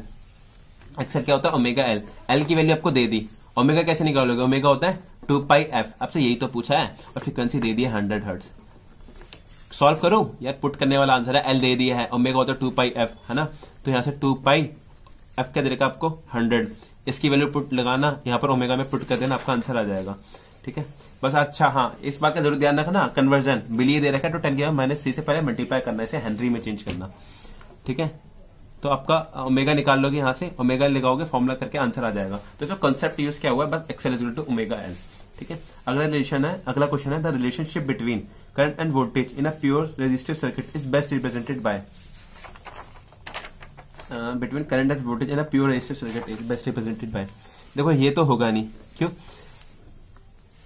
उसमें ईएमएफ और वोल्ट एक साथ मिनिमम होते हैं, एक साथ मैक्सिमम होते हैं। इसमें तो ऐसा कुछ हो नहीं रहा, इसमें भी कुछ ऐसा नहीं हो रहा, दोनों में थोड़ा फेस डिफरेंस लग रहा है, इसमें नहीं हो रहा। ये थोड़ा प्यार मोहब्बत वाली चीजें लग रही है, एक साथ बढ़ रहा है, एक साथ घट रहा है, भाई साहब पीछा नहीं छोड़ेंगे एक दूसरे का। तो ये होगा इसका आंसर, क्या होगा, सी, ऑप्शन सी, ठीक है। हम आगे बढ़ते हैं, अगला क्वेश्चन कहता है हमारा, विच of the flowing graphs represent the correct variation of inductive reactance and frequency. अरे यार, इससे आसान क्वेश्चन मैं क्या दूं, इससे आसान क्वेश्चन आपको क्या दूं, है ना। Which of the following graph represent the correct variation. XL क्या होता है आपका, एक्सेल होता है आपका ओमेगा एल, ओमेगा होता है 2 पाई एफ इंटू एल, ठीक है। और आप यहां से देखते हो 2 पाई कॉन्स्टेंट, एल कॉन्स्टेंट, तो XL is directly proportional to omega into directly proportional to frequency. तो जैसे जैसे फ्रीक्वेंसी बढ़ेगी ये बढ़ेगा। तो लीनियर ग्राफ जानते होगे, वाई इक्वल टू एमएक्सी वाला कैसा ग्राफ होता है, ये स्ट्रेट लाइन, इसका ग्राफ कैसा होगा, straight line. Option B is correct, कोई दिक्कत कोई परेशानी नहीं है।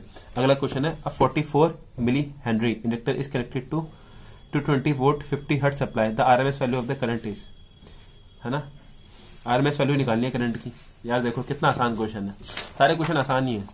अब देखो आपको दे रखा है एक, पहले जो चीज दे रखी है ना वो लिखा करो, जो चीज निकालनी है ना उसको लिख लो, क्या क्या यूज होने वाला है ना। तो आप इससे रोड मैप मिल जाएगा आपको कि आपको हथियार क्या क्या दे रखे हैं और जंग किस चीज की लड़नी है, ठीक है ना। पड़ोसी से जंग लड़नी है तो हथियार थोड़े छोटे यूज होंगे, चाइना से जंग लड़नी है तो हथियार थोड़े बड़े यूज होंगे। तो हमें रोड पर मिल जाना चाहिए। आप जानते हो एल की वैल्यू दे दी 44 मिली हेनरी, ठीक है, एल की वैल्यू दे दी हमें 44 मिली हेनरी, ठीक है। यहां पर आपको एल की वैल्यू दे रखी है 44 मिली हेनरी और ठीक है 220 वोल्ट सप्लाई दे रखा है। 220 वोल्ट का मतलब है आरएमएस वैल्यू दे रखी है, ओके। और आपको दे रखा है आरएमएस वैल्यू ऑफ करंट पूछा है आपसे, ठीक है, कोई दिक्कत नहीं है। अगर हमें आईआरएमएस निकालना है तो हम कैसे करेंगे, इंडक्टिव रिएक्शन है, तो आईआरएमएस कैसे निकालोगे, ईआरएमएस डिवाइडेड बाय एक्सएल, है ना। ईआरएमएस दे रखा है, एक्सएल कैसे निकालते हो, एक्सएल निकलता है आपका ओमेगा इंटू एल, अच्छा, ओमेगा इंटू आपका एल से निकलता है। ओमेगा की देखो कहीं पर वैल्यू दे रखी है आपको, ओमेगा की आपको वैल्यू मेरी 100 इंडक्टर्स कनेक्टेड, हाँ देखो ये 50 हर्ट्ज दे रखी है। ओमेगा कैसे निकलेगा आपको, ओमेगा होता है 2 पाई एफ। देखो पहले हमने फॉर्मूला लिखा आईआरएमएस ईआरएमएस बाय एक्सएल, ईआरएमएस हमें दे रखा था, हमें पता चलेगा कि किसी तरह हमारे दोनों मिल जाएंगे तो हमारा आंसर आ जाएगा। एक्सएल निकालने के जानते हो ओमेगा एल होता है ना, और ओमेगा होता है 2 पाई एफ, एफ दे रखा तो ओमेगा आ गया, है ना। इस यहाँ पर ओमेगा पुट करो और एल पुट करो, है ना, यहाँ पर ओमेगा पुट करो, जो भी आएगा आपका ये क्या आएगा, देखो मैंने यहाँ पर निकाल के दिखाया वैसे आपको, आपका एक्सएल आया ओमेगा एल, ठीक है, और ओमेगा होता है 2 पाई एफ, फिर मैंने एफ की वैल्यू पुट करी जो 50 दे रखी थी और एल की वैल्यू पुट करी तो आपका एक्सएल आ गया। और आईआरएमएस क्या होता है, ईआरएमएस बाय एक्सएल, ईआरएमएस पुट करा और हमने एक्सएल डाल दिया तो आपका आंसर आ गया, ठीक है। इसमें कॉन्सेप्ट यूज कितने हुए, बस दो ही कॉन्सेप्ट यूज हुआ है कि आईआरएमएस ईआरएमएस बाय एक्सएल होता है सिर्फ only inductive frequency, only inductors के केस में, और एक्सएल ओमेगा एल होता है। ये तो फॉर्मूले है, याद करो, है ना। नेक्स्ट क्वेश्चन है, a 30 microfarad capacitor is connected to 150 volt 60 hertz AC supply, the RMS value of current in the circuit is। चलो इसमें देखते हैं। इसने बोला हमसे एक 30 माइक्रोफेरेड का कैपेसिटर है जिसको हमने 150 वोल्ट 60 हर्ट एसी सप्लाई से कनेक्ट कर दिया। हमें आरएमएस वैल्यू ऑफ करंट बताना है। यार ये बिल्कुल पिछला जैसा क्वेश्चन है, बस यहाँ पर एक्सएल निकालना था, यहाँ एक्सी निकालना है। सी दे रखा है हमें, ठीक है, 150 वोल्ट 60 हर्ट दे दिया, मतलब ये 150 वोल्ट क्या है आरएमएस। जब हमें कुछ नहीं बोला था तो हमें आरएमएस मानना है। ईआरएमएस की वैल्यू कितनी दे रखी है 150, और आरएमएस क्या होता है ईआरएमएस बाय एक्सी, ठीक है। एक्सी कैसे निकालते हैं 1 बाय ओमेगा सी, और ओमेगा क्या होता है 2 पाई F, 1 by 2 pi F. F की वैल्यू दे रखी है आपको यहाँ पर 60, ठीक है। यहाँ पर मैं सब कुछ पहले लिखा है, फिर आप सब कुछ पुट करोगे तो आपका एक्सी आ जाएगा 88.46, ठीक है। और आईआरएमएस होता है ईआरएमएस बाय एक्सी, तो ईआरएमएस है हमारा 150 और एक्सी हमने निकाली यहाँ से 88.46। इसको कैलकुलेट करोगे तो आंसर आएगा 1.7। इसमें देखो हमारे ये कैलकुलेशन पार्ट नहीं है, कॉन्सेप्ट क्या यूज हुआ है, एक्सी होता है 1 बाय ओमेगा सी और आईआरएमएस होता है ईआरएमएस बाय एक्सी। ये कॉन्सेप्ट यूज हुआ है, सारी चीजें दे रखी थी, हमने पहले पुट करी और हमारा आंसर आ गया, ठीक है। हम बढ़ते हैं नेक्स्ट क्वेश्चन की तरफ। नेक्स्ट क्वेश्चन क्या बोलता है, एक कंटिन्यूटिंग करंट है। नेक्स्ट क्वेश्चन क्या बोलते हैं, कंटिन्यूटिंग करंट है जिसमें RMS value 10 ampere is pass through a 10 ohm resistor. The maximum potential difference across the resistor is. एक अल्टरनेटिंग करंट है जिसकी आरएमएस वैल्यू 10 एम्पियर दे रखी है, is pass through 10 ohm resistor. The maximum potential difference. अच्छा देखो maximum potential difference कैसे निकलेगा, हम रिलेशन जानते हैं। क्या रिलेशन जानते हैं आप, मैक्सिमम पोटेंशियल डिफरेंस के बीच में क्या होता है, वी नॉट होता है आई नॉट इंटू आर। यहाँ पर वी नॉट होता है मैक्सिमम, आई नॉट भी होता है मैक्सिमम। रिलेशन तो पड़ा है क्योंकि मैक्सिमम और आरएमएस के लिए सबके लिए ट्रू होता है ना। और हमें दे रखा है RMS value of current, RMS दे रखा है, तो हम मैक्सिमम निकाल सकते हैं, आराम से निकाल सकते हैं। क्यों आरएमएस है 10 एम्पियर और आरएमएस होता है क्या आई नॉट बाय √2, तो यहाँ से आई नॉट की वैल्यू हो गई 10√2। तो आपका होता है V naught is I naught by R, I naught की वैल्यू आ गई, आर दे रखा था आपको 12, आपने कैलकुलेट करा, आपका आंसर आ गया 169.684। तो option C is correct. Next question पे बढ़ते हैं। नेक्स्ट क्वेश्चन क्या बोलता है, नेक्स्ट क्वेश्चन बोल रहा है आपका एक बल्ब है जिसका रेजिस्टेंस 280 ओम दे रखा है, is supplied with a 200 volt AC supply but is the peak current, है ना। हमसे पूछा एक बल्ब है जिसका रेजिस्टेंस जो है 280 ओम दे रखा है, ठीक है, उसमें 280 वोल्ट की सप्लाई है, but is the peak current. यार कितना इजी क्वेश्चन है, देखो वही चीजें रिपीट हुई है बार बार। हमें ये दे रखा है तो मतलब ईआरएमएस दे रखा है हमें, आर दे रखा है हमें, हमसे पीक करंट पूछा है। पीक करंट क्या होगा, I not is E not by R. I not is, sorry guys back noise के लिए, आई नॉट जो है हमारा ई नॉट बाय आर होता है। ई नॉट निकाल सकते हैं हम यहाँ से, ई नॉट कैसे निकालेंगे, ई नॉट होता है हमारा ई नॉट होगा ई नॉट बाय √2 ईआरएमएस, तो आपका ई नॉट आ गया ईआरएमएस इंटू √2। तो आप ईआरएमएस आपको दे रखा था 200, आपने यहाँ से ई नॉट की वैल्यू निकाली 282, ठीक है।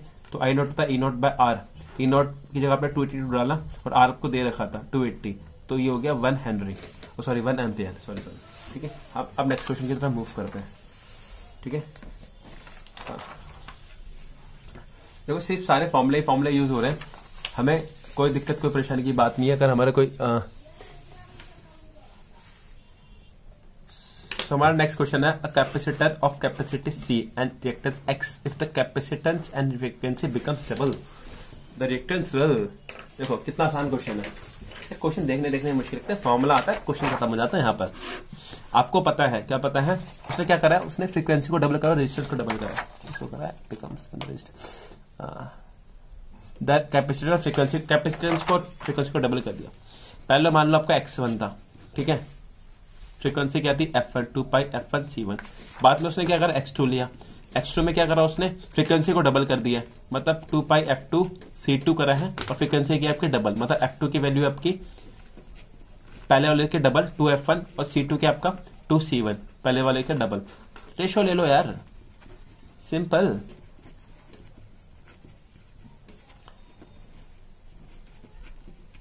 टू C1 रेशो लो, फटाफट फटाफट फटाफट कट कट कट कट काटने में तो बड़ा मजा आता है बच्चों को। कई बार ऐसा होता है 10th में था जब मैं, कई बार ऐसा होता है बच्चों का आंसर लाने के लिए कुछ कट नहीं रहा, पर आंसर लाने के लिए सब काट दिया और 1 लिख दिया और कह दिया हैंस प्रूव्ड। ऐसी भी कलाकारी होती है, पर बेटा यहाँ पर MCQ ऐसे मत काटते चले जाना, कटना भी चाहिए, यहाँ पर हैंस प्रूव वाला क्वेश्चन नहीं है। तो x/x2 इज 4, तो x2 क्या आ गया आपका x/4। कोई दिक्कत कोई परेशानी नहीं है। यहाँ पर मैंने सॉल्व करके दिखा दिया, कॉन्सेप्ट यूज किया हुआ, XC होता है 1/ωc। एक कॉन्सेप्ट यूज हुआ, कॉन्सेप्ट्स को याद रखो यार, बस बात खत्म है, बाकी तो कहानी खत्म हो जाती है। अगला देखो, विच of the flowing graphs represent the correct variation of capacitor reactance XC with frequency, है ना। आपका क्या होता है, capacitive reactance with frequency. Capacitive reactance with frequency का ग्राफ बताना है। देखो एक्सी क्या होता है 1 बाय ओमेगा सी, ओमेगा क्या होता है 1 बाय 2 पाई एफ सी, ये कांस्टेंट मतलब एक्स इनवर्सली प्रोपोर्शनल एफ के। किसी को थोड़ा सा ग्राफ याद हो तो ये कई टाइम ना हाइपरबोला होता है, नहीं याद है तो हम देख लेते हैं।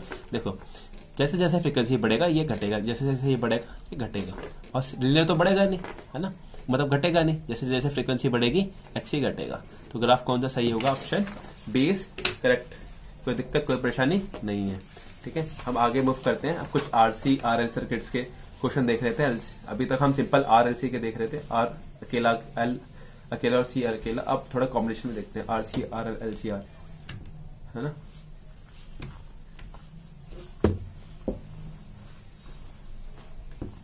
सॉरी गाइस, मैंने अब ऑप्शन बी गलत बोल दिया, बनाया सही था, ऑप्शन सी इज करेक्ट। क्यों, जो मैंने बनाया था वही है यहाँ पर, ठीक है। हम आगे मूव करते हैं और हमारा आरसी आरएल एलसी और एलसीआर सर्किट्स के कुछ थोड़ा क्वेश्चन देखते हैं, है ना। क्वेश्चन क्या बोलता है, पहला क्वेश्चन देखो, 0.2 kilowatt resistor and 50 microfarad capacitor are connected in series. Impedance निकालना है। देखो कैपेसिटर आरसी सर्किट है, हमें इम्पिडेंस निकालने के लिए बोला है। इम्पिडेंस कैसे निकालते हो आरसी सर्किट के अंदर, याद है कुछ, अभी याद होगा, अभी याद दिला देता हूँ। इम्पिडेंस होता है आपका √R² प्लस XC²। अगर R² XC² देते तो कहानी बन जाएगी।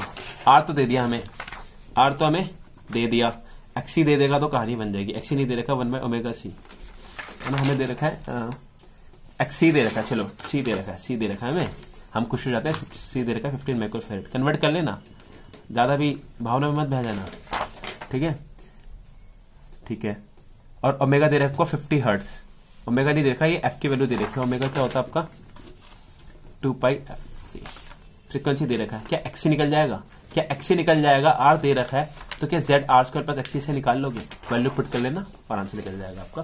मैंने यहाँ पर करके दिखाया है। XC आपका XC जो होता है, सॉरी गाइस यहाँ पर मैं फॉर्मूला गलत पुट कर दिया, 1 बाय ओमेगा सी होता है, ये 1 by 2 pi omega C. Answer आपका से आया है यहाँ से, आपका 1.5 ओम ही आएगा, ये मैंने गलती से कर दिया होगा, ठीक है। हम आगे मूव करते हैं। अगला क्वेश्चन क्या कहता है,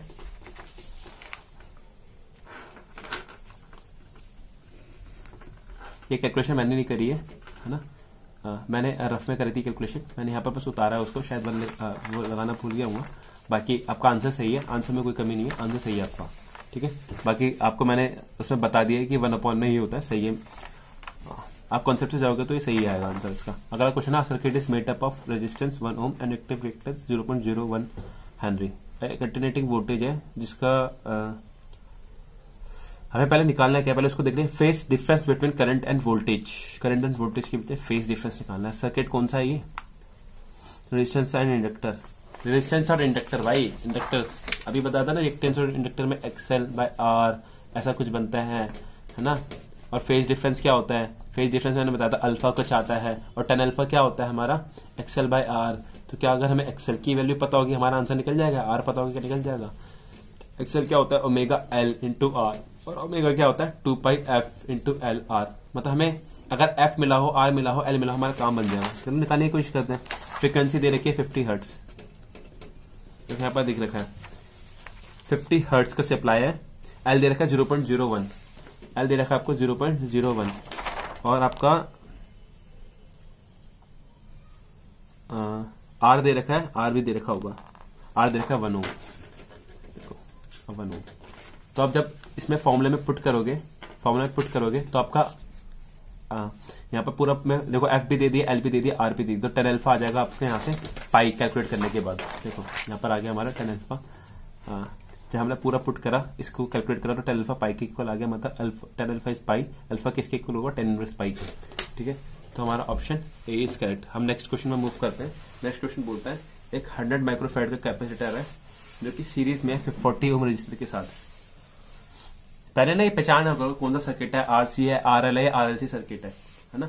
देखो इसमें कैपेसिटर दे रखा है सीरीज में एक रजिस्टर के साथ, ठीक है, ठीक है। तो कौन सा सर्किट हो गया, आरसी सर्किट हो गया, ठीक है। मैक्सिमम करंट निकालना है in the circuit. Maximum current क्या होता है, पहले फॉर्मूला लिखो।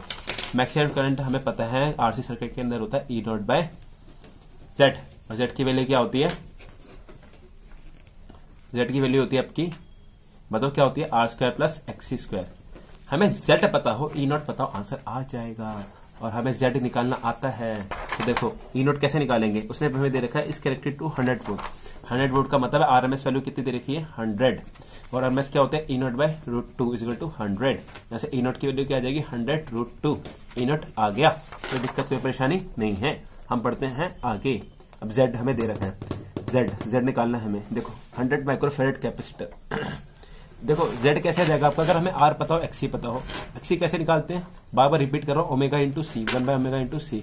और ये होता है 2 पाई एफ सी। देखो सी दे रखा है आपको, सी दे रखा है 100 माइक्रोफेरेड, फ्रीक्वेंसी भी दे रखी है 68, फ्रीक्वेंसी दे दी, सी दे दिया, क्या एक्सी निकल जाएगा। ठीक है, आर दे रखा है क्या आपको, हाँ आर दे रखा है 40 ओम, आर भी दे रखा है, एक्सी भी मिल गया, क्या जेड निकल जाएगा। ई नॉट तो मिल ही गया, ई नॉट भी मिल गया, जेड भी मिल गया, क्या आई निकल जाएगा। यही है, यही तो क्वेश्चन है, मेरा कॉन्सेप्ट बताना काम है। देखो मैंने ई नॉट निकाल लिया था यहाँ से, E R M S is E not by root 2। E R M S की 100 दे रखी है, तो ई नॉट आ गया 100 रूट 2। ठीक है, यहाँ पर सी दे रखा था आपको, एफ दे रखा था, मैंने उसकी मदद से ओमेगा निकाला पहले, है ना, फिर एक्सी निकाला, है ना, फिर जेड निकाल लिया, आर स्क्वायर प्लस एक्सी करके वो 48 आया। फिर ठीक है, फिर मैंने I not is E not by Z यहाँ पर मैंने फॉर्मूले में पुट कर आंसर निकाला। बस कॉन्सेप्ट पे ध्यान रखो।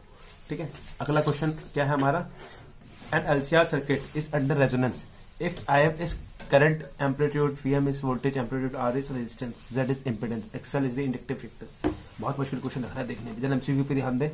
ऑप्शन क्या, IM is VM by Z। अच्छा क्या होता है, देखो V इक्वल टू IR पढ़ा है और R की जगह हम Z पढ़ते हैं, है ना, इसके अंदर V इक्वल टू IR पढ़ा है ना, तो मैक्सिमम के लिए क्या होगा, पर हमें हाँ करंट एम्पलीट्यूड मैक्सिमम वैल्यू दे रखी है। मैक्सिमम जानते हैं क्या होता है एलसीआर सर्किट के अंदर, एलसीआर सर्किट में मैक्सिमम के लिए हम R की जगह क्या यूज करते हैं, Z, तो होता है ये V नॉट बाय Z। जहां ये ठीक होगा, आई यहाँ पर हम मैं नॉट यूज करता हूँ, इन्होंने एम लिख रखा है, बस जहां ये रिलेशन होगा ठीक होगा। देख कहां पर है रिलेशन, आपका रिलेशन देखो देखो देखो, ढूंढो कहां पर है रिलेशन, इसमें तो रिलेशन ही नहीं दिख रहा, कोई ऑप्शन मैंने शायद गलत उतार दिया।